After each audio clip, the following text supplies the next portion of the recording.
प्यारे दोस्तों, एक मुसलमान लड़की जिसका ताल्लुक इंडिया से था, उसका नाम हिरा था। दरअसल ये लड़की एक गैर मुस्लिम घराने में पैदा हुई, लेकिन जब ये लड़की बड़ी हुई तो इसे 8वीं क्लास तक तो स्कूल में पढ़ाया गया और इसके बाद तालीम के दुश्मन लोगों ने, उसके घर वालों ने उसके पढ़ने पर पाबंदी लगा दी। लेकिन उसके बाद भी उसने कोशिश की कि किसी तरह से वो अपने स्कूल में आगे बढ़ सके और इसके लिए उस लड़की ने अपने पड़ोस में रहने वाली एक लड़की के पास ट्यूशन लगा ली। अब ये लड़की रोज़ाना ट्यूशन पढ़ने के लिए अपने पड़ोस में जाने लगी। एक बार ये लड़की ट्यूशन पढ़ रही थी कि इतने में इस पर उसी घर में रहने वाले लड़के की गंदी नज़र पड़ गई। ये लड़का इसकी टीचर का भाई था और ये लड़का एक गुंडा मवाली किस्म का इंसान था और लड़कियों का इस्तेमाल करता था। उसने जैसे तैसे इस लड़की को बहला फुसलाकर अपने प्यार के वादे किए और उसे घर से भागने के लिए राज़ी कर लिया। एक रात मौका देखकर ये दोनों घर से भाग गए और वो लड़का इस लड़की को अपने गिरोह के पास ले गया। इत्तेफाक से इनके गिरोह में एक मुसलमान लड़का भी शामिल था। इस मुसलमान लड़के ने जब देखा कि ये लड़की हमारे गिरोह में नई नई आई है और परेशान रहती है, तो उसने इसकी वजह पूछी। लड़की ने रोते हुए कहा कि मैं इसके झांसे में आकर अपने घर से तो भाग आई हूँ, लेकिन अब मुझे ख्याल आता है कि मेरे माँ बाप की इज़्ज़त का क्या होगा। मेरे माँ बाप तो जीते जी ही मर जाएंगे। इस मुसलमान लड़के ने कहा कि मैं मुसलमान हूँ और मुसलमान अपनी ज़बान का पक्का होता है। मैं तुमसे वादा करता हूँ कि मैं तुम्हें इस जंगल से निकालूंगा, फिर तुम अपने घर चली जाना।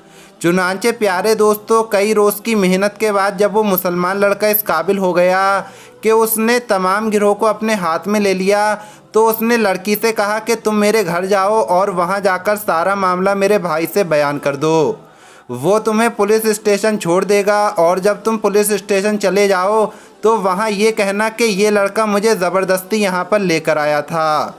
चुनांचे प्यारे दोस्तों, वो लड़की उस जंगल से भाग निकलती है और मंसूबे के मुताबिक वो पुलिस स्टेशन पहुँचती है, जहाँ पहले से ही उसके गुम होने की रिपोर्ट लगी होती है और इस तरह वो लड़की अपने घर चली जाती है। जबकि जंगल के अंदर मौजूद इन गुंडों मवालियों के गिरोह को पुलिस गिरफ्तार कर लेती है। प्यारे दोस्तों, ये लड़की इस मुसलमान के रवैये से बहुत ज़्यादा मुतासिर होती है और इतना मुतासिर होती है कि अब उसका दिल इस्लाम की तरफ बढ़ने लगता है। यहाँ तक कि वो अक्सर अपनी माँ से कहा करती थी, अगर एक मुसलमान ऐसा है तो ये सब मुसलमान कैसे होंगे, उनका अखलाक कितना अच्छा है और हम लोग हमेशा उनसे नफ़रत करते आए हैं। प्यारे दोस्तों, वो लड़की इस्लाम से इतना मुतासिर हुई कि उसने एक आलिमा के पास जाकर इस्लाम कबूल कर लिया। इस्लाम कबूल करने के बाद इसके घर वालों ने इस पर जुल्म करना शुरू कर दिया और इसी जुल्म से तंग आकर उसने घर से भागने का फ़ैसला किया। एक रोज़ ये लड़की घर से भागकर दिल्ली एक इमाम साहब के पास गई। इमाम साहब ने इसे अपनी बहन के घर भिजवा दिया, जहां इसने तकरीबन 1.5 साल का वक्त गुजारा और इस्लाम के बारे में तालीम ली। एक बार ख्वाब में लड़की ने अपनी माँ को मरते हुए देखा तो वो चीखती हुई उठकर रोने लगी और कहा कि मैं नहीं चाहती कि मेरी माँ इस्लाम कबूल किए बगैर ही मर जाए। चुनांचे वो तबलीग की नीयत से अपने घर की तरफ चल दी। जब वो घर पहुंची तो उसके चाचा और उसके बाप ने उसे खूब मारा और बताया कि अब तुम इस घर में नहीं रह सकती। उसने कहा कि मैं अपनी माँ से मिलने आई हूँ, लिहाजा मुझे मेरी माँ से मिलने से कोई नहीं रोक सकता। प्यारे दोस्तों, इसके बाद कुछ वक्त तक वो अपने घर में रहती रही और इस दौरान अपने घर वालों को इस्लाम की दावत देती रही, लेकिन कोई भी इस्लाम के दायरे में दाखिल नहीं हुआ। जब इसकी माँ की मौत हो गई तो इसने कहा कि मेरी माँ ने मेरे सामने कलमा पढ़ लिया था, लिहाजा इसको मुसलमानों के तरीके से दफनाया जाए, लेकिन किसी ने भी उसकी कोई बात नहीं मानी।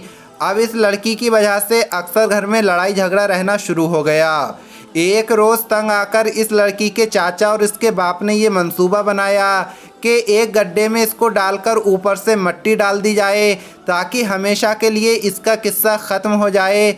और उन्होंने हिरा से कहा कि हम तुम्हें तुम्हारी फूफी के यहाँ छोड़ने जा रहे हैं, तुम अच्छे से तैयार हो जाओ। लड़की ने ख्वाब में ये सब देख लिया था कि अब उसके साथ क्या होने वाला है, लिहाजा उसने अपने चाचा से कहा कि मुझे आखिरी नमाज तो अदा कर लेने दो। इसके बाद लड़की ने नमाज अदा की और फिर दुल्हन की तरह तैयार होकर चल दी।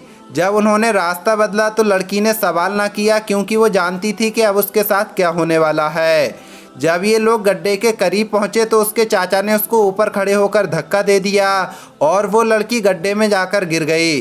तब उसने आसमान की तरफ हाथ उठाते हुए कहा, ऐ अल्लाह, मुझे तेरी मोहब्बत के सिवा और किसी शय की ज़रूरत नहीं है। फिर उसके चाचा ने उस पर पेट्रोल डालकर आग लगा दी तो उसने चीखते हुए कहा कि अब्बा तुम इस्लाम कबूल कर लेना और चाचा तुम भी इस्लाम कबूल कर लेना। मैं नहीं चाहती कि मेरे घर वाले बगैर ईमान के मर जाएं। उस गड्ढे में से ला इलाहा इल्लल्लाह की आवाज़ें आती रहीं, लेकिन ये दोनों जालिम चाचा और बाप वहाँ से चले गए। प्यारे दोस्तों, उस आदमी की जिसकी हीरा बेटी थी उसकी तबीयत अक्सर ख़राब रहने लगी और उसके दिल पर यह ज़ख्म रहा कि उसने अपनी बेटी को खुद जलाया है। चुनांचे वो एक ऐसी बीमारी में मुब्तला हुआ जो उसकी मौत का सबब बनी और मरने से 2 दिन पहले उसने अपने भाई को करीब बुलाया और कहा कि मैंने अपनी ज़िंदगी में बहुत गुनाह किए हैं, यहाँ तक कि अपनी बेटी को ज़िंदा जलाया है। अब मैं ये चाहता हूँ कि मैं मरते हुए अपनी बेटी की आखिरी ख्वाहिश पूरी करूँ और इस्लाम कबूल कर लूँ। तुम ऐसा करो कि किसी मौलवी को बुला लाओ ताकि वो मुझे इस्लाम में दाखिल कर दे। ये शख्स जो कि बहुत ही जालिम इंसान था, लेकिन भाई की तबीयत देखकर मजबूर हो गया और एक मौलवी को बुला कर लाया, जिसके हाथ पर उसके भाई ने इस्लाम कबूल कर लिया और उसका नाम अब्दुल रहमान रखा गया और 2 दिन बाद उसका इंतकाल हो गया। अब ये शख्स गांव वालों के डर से उसको मुसलमानों के तरीके से नहीं दफना सकता था, चुनांचे उसे लेकर ये दिल्ली चला गया और वहाँ मुसलमानों के तरीके से अपने भाई को दफन कर दिया। अपने भाई को दफन करके ये दिल्ली से अपने घर की तरफ रवाना हो गया। रास्ते भर गाड़ी में मौलानाओं की तकरीरें चलती रहीं और ये उन्हें गौर से सुनता रहा। तकरीरें सुनने के बाद इसके दिल में इस्लाम के लिए मोहब्बत बैठ गई और उसने ये इरादा किया कि मैं इस्लाम कबूल करके ही घर वापस जाऊंगा। चुनांचे वो एक आलिम दीन के पास गया और उनके हाथ पर इसने 21 जनवरी सन 2000 को इस्लाम कबूल कर लिया। इसका नाम अब्दुल्लाह रखा गया और फिर इसने आलिम दीन को अपने बारे में तमाम कहानी बताई। तो मौलाना साहब ने कहा, हाँ, तुम जिस लड़की हिरा का जिक्र कर रही हो वो दिल्ली में हमारे पास आई थी और मेरी बहन के घर रहकर दीन इस्लाम उसने सीखा था।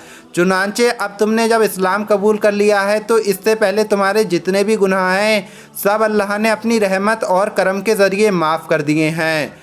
अब तुम अपने दिल को हल्का करने के लिए लोगों की जान बचाया करो। ये शख्स बताता है कि उसने गुजरात में मदरसे में पढ़ने वाले 400 बच्चों की जान बचाई थी और ऐसा करने का मकसद सिर्फ ये था कि उसने अपनी पहले वाली ज़िंदगी में बहुत गुनाह किए हैं, तो अब किसी तरीके से अल्लाह को उसका कोई काम पसंद आ जाए और वो उसे माफ़ कर दे। प्यारे दोस्तों, ये शख्स अपनी तमाम कहानी अपनी ज़बान से सुनाता है और ये बताता है कि किस तरह से एक मासूम बच्ची के कत्ल के बाद अल्लाह ने उसके दिल को इस्लाम की जानिब मोड़ दिया। आज की ये वीडियो आपको कैसी लगी कमेंट बॉक्स में ज़रूर बताएं। उम्मीद करते हैं ये वीडियो आपको पसंद आई होगी। मिलेंगे अगली वीडियो में। अल्लाह हाफिज़।